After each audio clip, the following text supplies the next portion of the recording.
Kumusta po kayo? Bago po ang lahat, first things first.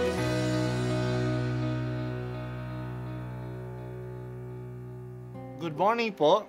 Sinisimulan po natin ngayon ang first things first. At dito po, tinatalakay natin sa unang bahagi ng umaga natin ay ang first readings na binabasa po sa banal na misa. Ito pong tinatalakay natin kasi madalas po marami na tayong alam tungkol sa gospel readings. Pero konti po ang nagsasalita sa first readings. Pero ang first readings, bahagi din po yan ng Biblia, ng banal na kasulatan. Kaya susubaybayan po natin ang mga first readings, basahin po natin at kuminsan kailangan ng basahin ng 2 o 3 beses bago maintindihan kasi hindi po tayo familiar sa mga istorya at sa mga kaisipan na tinatalakay dito.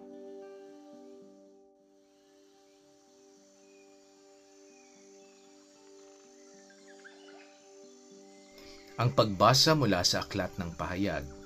Ako'y si Juan at nakita kong umaakyat sa gawing silangan ang isa pang anghel. Taglay ang pantatak ng Diyos na buhay.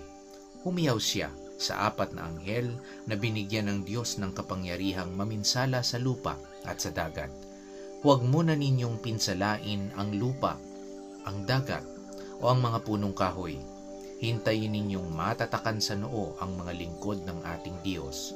At sinabi sa akin ang bilang ng mga tinatakan, 144,000, buhat sa 12 lipi ng Israel. Pagkatapos nooy nakita ko ang napakaraming taong di kayang bilangin ninuman. Sila'y mula sa bawat bansa, lahi, bayan at wika. Nakatayo sila sa harap ng trono ng kordero, nakadamit ng puti at may hawak na mga palaspas. Sabay-sabay nilang sinabi, ang kaligtasan ay mula sa kordero at sa ating Diyos na nakaluklok sa trono. Tumayo ang lahat ng anghel sa palibot ng trono, ng matatanda, at ng 4 na nilalang na buhay. Sila'y nagpatira pa sa harap ng trono at sumamba sa Diyos. Ang wika nila, Amen, sa ating Diyos ang kapurihan, kadakilaan, karunungan, pasasalamat, karangalan, kapangyarihan, at kalakasan magpakailanman. Amen. Tinanong ako ng isa sa matanda, sino ang taong nakadamit na puti at saan sila nanggaling? Hindi ko po alam, tugon ko. Kayo ang nakaaalam. At sinabi niya sa akin, sila ang mga nagtagumpay sa kabila ng mahigpit na pag-uusig. Nilinis nila at pinaputi sa dugo ng kordero ang kanilang damit. Ang salita ng Diyos. Salamat sa Diyos. Ngayong araw ay ang kapistahan ng lahat ng mga banal na nasa langit na. Kakaunti lang ang mga kilalang santo na nasa kalendaryo ng simbahan. Siguro aabot sila ng mga 10,000 lamang. Hindi ito nangangahulugan na silang lahat lang ang nasa langit. Ayon sa pangitain ni Juan na ang tinatakan ng anghel ng tatak ng kaligtasan ay 144,000. Hindi ito isang absolute number. Ang 144,000 ay symbolic number. Ito ay 12 times 12 times 1,000. Ang unang 12 ay ang buong bayan ng Diyos sa lumang tipan na binubuo ng 12 tribu ng Israel. Ang pangalawang 12 ay ang buong bayan ng Diyos sa bagong tipan na nakabatay sa 12 apostol. At ang 1,000 ay sumasagisag sa napakaraming mga tao. Kaya silang lahat ay napakaraming mga tao na hindi mabilang na galing sa lahat ng lahi, wika, bansa at bayan. Sila ay nakasuot ng puti, nang ibig sabihin na sila ay nalinis ng dugo ng kordero.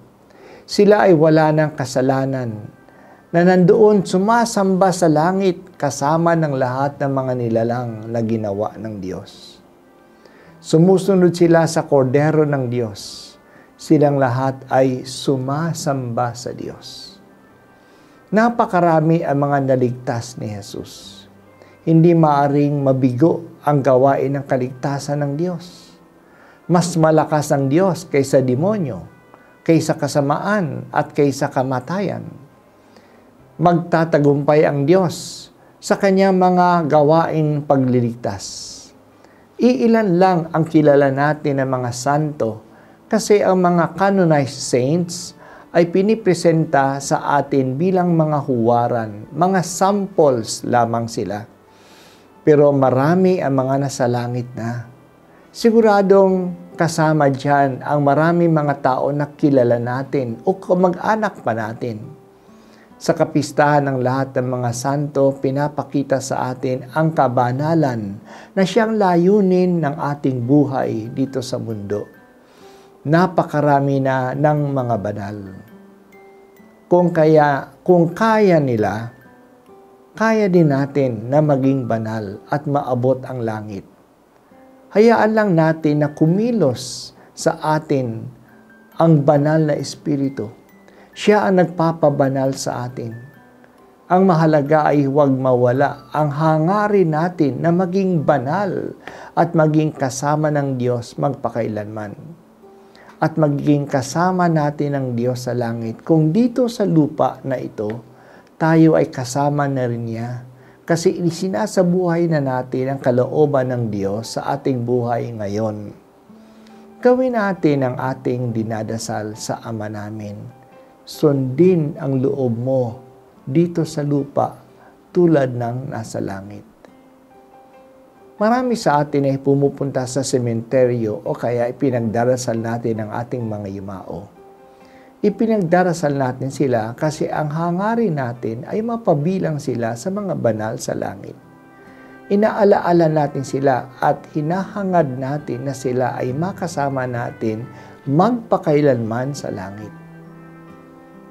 Salamat, Panginoong Diyos, sa tatak ng kabanalan na iniligay ninyo sa amin noong kami binyagan.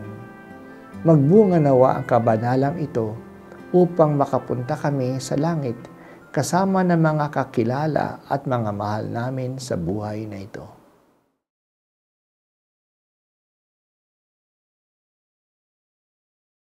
At ako po ay si Bishop Broderick Pabilio dito sa First Things First.